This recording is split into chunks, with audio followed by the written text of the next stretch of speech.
Friends, welcome to Queens green house. இன்றைக்கி நம்ம green ஹவுஸில் என்ன பார்க்க போகிறோம்னா காடை ரோஸ்ட். நான் காடை வாங்கி 2ஆக கட் பண்ணி கோடு போட்டுக்கிட்டேன்.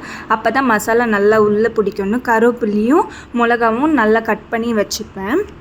காடை கொஞ்சம் ஈட்டுன்றதுனாலே கோல்டாக இருந்தால் காடை சாப்பிட்லாம். ஸோ எங்கள் மம்மி கோல்ட் ஆயிடுச்சின்னு சொல்லிவிட்டு மறுபடியும் நான் காடை வாங்கி செஞ்சுருந்தேன். நான் தேஜ் கபாப் மசாலா தான் யூஸ் பண்ணுவேன். ஒரு பேக்கெட் நான் தேஜ் கபாப் மசாலா யூஸ் பண்ணிக்கிறேன்.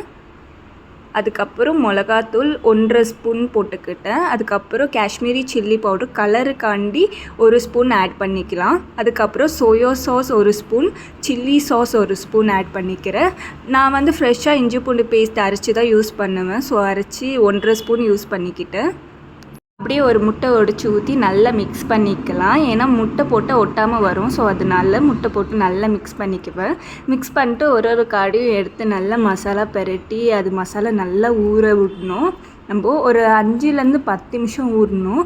நான் அந்த ஊறுற டைமில் என்ன பண்ணிட்டேன்னா கேஸ் ஸ்டவ்வெல்லாம் க்ளீன் பண்ணி கொஞ்சம் ஸ்டிக்கர் ஒட்ட வைக்க வேண்டியது இருந்துச்சு.